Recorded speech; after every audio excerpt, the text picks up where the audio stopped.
The fundamental thing to know about child sponsorship is that a sponsorship is a pledge. The most often asked question by new Denari users is what connects the sponsored name to the donor? The answer is the pledge, and we'll see how that works in a few minutes. The three main entities in sponsorship are the sponsored name record, the donor or sponsor, and the pledge. We'll look at each of those in parts 1 and 2. If you're just beginning to use Denari for sponsorship, your first task is to set up the sponsored name records. We often use the term child when we refer to these because most often it is children that are being sponsored, but you can also use sponsorship for adults as well. So if you hear the term child, just remember that it applies to any person you wish to sponsor. The first step in setting up a sponsorship is to create the sponsored name record. To set those up, you will go to the Sponsorship tab and then Sponsored Names.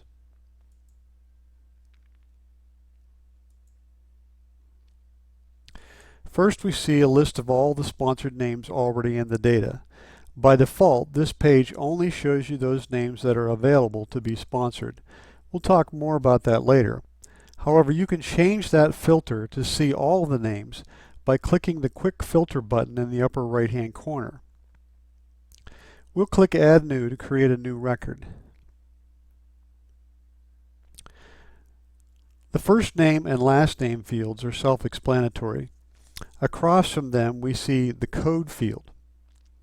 And you'll notice that it has a little red star next to it, which means that it is a required field. This is what Denari uses to identify this record, so it must be unique. You can't have two sponsored name records with the same code. This code can be as simple or as complicated as you like. For example, some people enter the first two characters to represent the country of the child. The next two characters might be the year the child came into the program. The next two represent the community where the child lives, etc. Or you can simply start with 1 and continue on from there with 2, 3, 4, etc. It's up to you how you use this field. It just has to be unique. Below that we have the Unique ID field. Denari doesn't really care about this field. It is more for your purposes, and it is kind of a second code for this name record. You can use it or not if needed. On the left, we have the Contact Name field. Notice the star next to it. It is also a required field. This field can be used in statements and online when needed. For example, if this is a pastor who is being sponsored, you might put Pastor John, or you may just put the person's first and last name. There are a number of fields like the next two, name type and community, that use codes that are unique to you. On down the page, we'll see things like education, grade, progress, etc. All of those are optional, but you'll need to set those up prior to entering your sponsored name records. Let's jump out of here now and look at how we create those codes. To do that, we're going to go to the Sponsorship tab and then Sponsorship Codes. Here we see a list of the codes already set up in the training company. Notice the code group column. Those are the fields back on the sponsored name record. So let's create a new community code. We'll click Add New, click the Code Group drop-down to select the community or the field that we want our code to appear in. Enter a description. We might call it Your Community.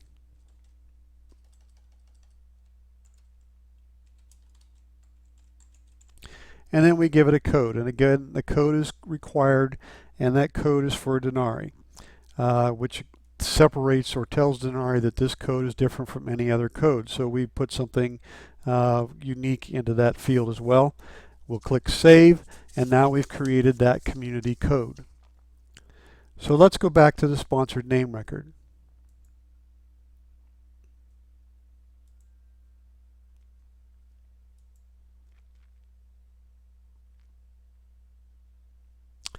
Now when we click the community drop-down, the code that we just created will be there. Now I didn't save that record, so we're not seeing that here, but that's how this list will get populated. And again, that's going to be the same for all of these fields like name type and education and grade, etc., all the ones down below that we looked at a few minutes ago. Any field down here that we see the little question mark next to is one of those fields in which you have to create your own code list that will populate that field. Name type is a field that requires a little bit of explanation. It can be used pretty much however you want. However, many of our clients use this field to indicate different types of sponsorships. For example, if you sponsor children but you also sponsor adults, you might create a name type for child and another name type for adult, and that way you can designate which type of record this is.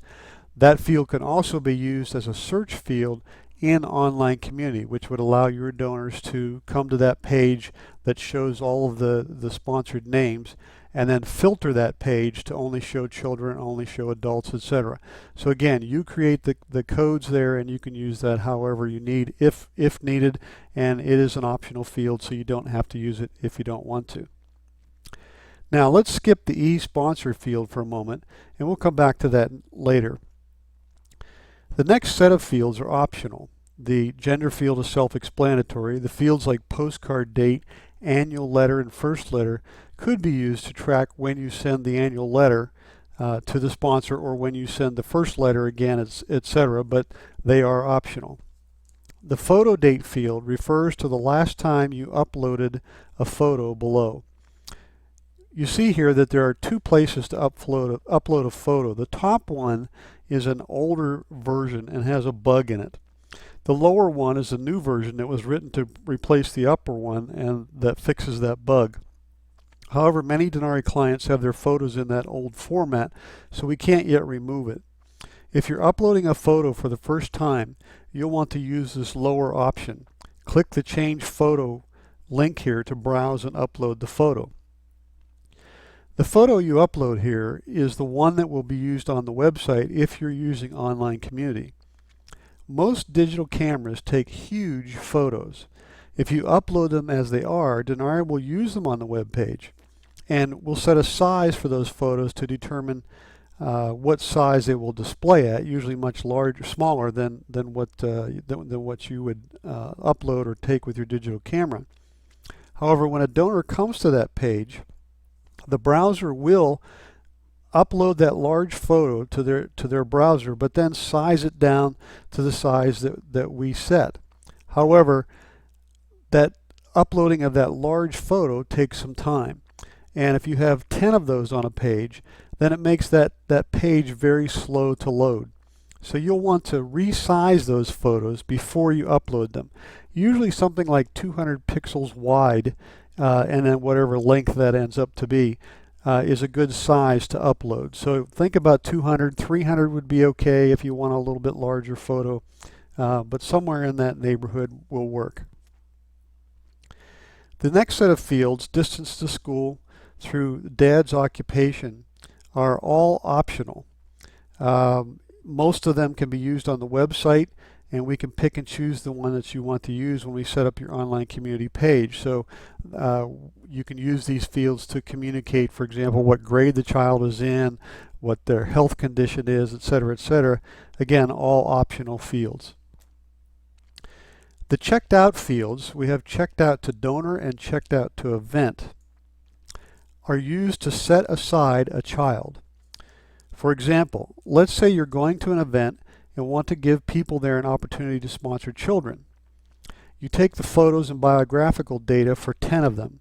While you're there, you don't want someone else to sponsor these 10 children. So checking them out sets them aside and makes them temporarily unavailable. If one or more of the children are not sponsored, you can uncheck them out later, which again makes them available. You can check out children to either a person or an event. An event here is an appeal code, so you can create an appeal that represents the event and then select that here. Or you can check them out to a donor, and that name record would have to be set up in your data prior to selecting it here, obviously. And so again, both of those would have to be set up before coming to this page. You can check out sponsored children either one by one or by going to that child's name record and then filling in the fields here.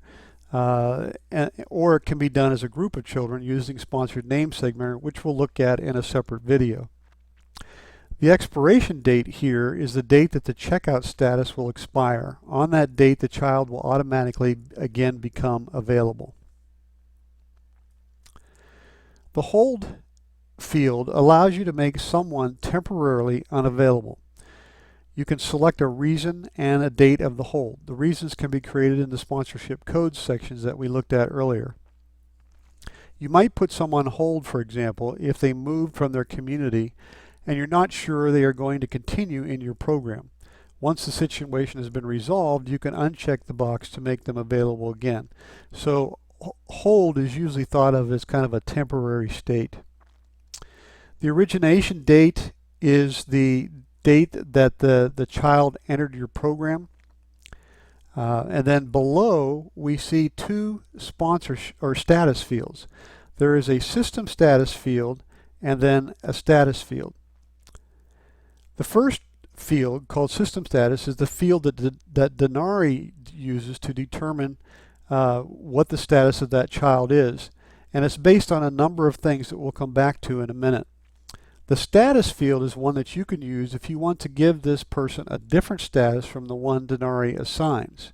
There are some circumstances where that is necessary, but most of the time the status field will be all you need. Here are the 5 statuses available, and you'll see them. They'll appear here to the right of the system status label as appropriate. You'll see an A there, which stands for available, and that means that this person can be sponsored. You might see an S there for sponsored. This person is fully sponsored. You could see an AP, which stands for available previously sponsored. This person was sponsored at some point, but not now. They are available to be sponsored. You could see an AS, which stands for available sponsored. That means that this person can have more than one sponsor, and at least one person is sponsoring them now, and they are also available to be sponsored. And then finally, you could see a D there for dropped. This person has been dropped from your program. They're never coming back. Dropping them leaves them in the data, but they can never be sponsored. If the child were to return to the program, you would need to set them up again. The next set of fields relate to having more than one sponsor per sponsored child. Denari assumes by default that there will be one sponsor per child. If that's true for you, then you don't need to do anything with these next fields. However, some organizations allow more than one sponsor for each child. If that's your policy, then you can check the multiple sponsors checkbox and then enter a number in the number of sponsors allowed field below. These two settings affect the system status field above in the following way. If the multiple sponsors checkbox is unchecked, Denari will consider the child sponsored when there's one sponsor. If the multiple sponsors checkbox is checked, Denari will look for the number of sponsors number.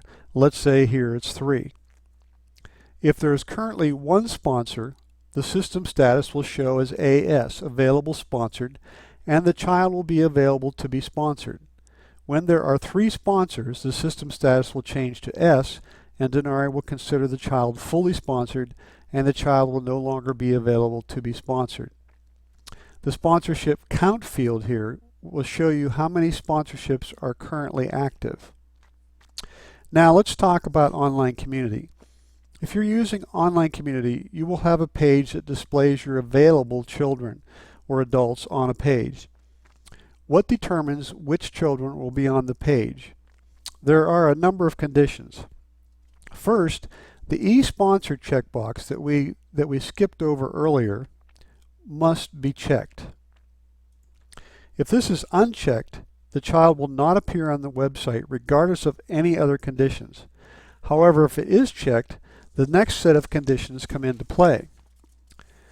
If the child has a system status, not the status field, but the system status, the one that Denari calculates, and it has an A, an AP, or an AS, basically any available status, and the eSponsor checkbox is checked, this child will be on the page. Again, if the eSponsor box is unchecked, they will not be on the page regardless of their system status. If the child is checked out, as we saw earlier, they will not appear on the page, again regardless of their other conditions. And finally, if the hold checkbox is checked, this child will not be on the page regardless of the other conditions. So let's stop there and we'll continue in part 2.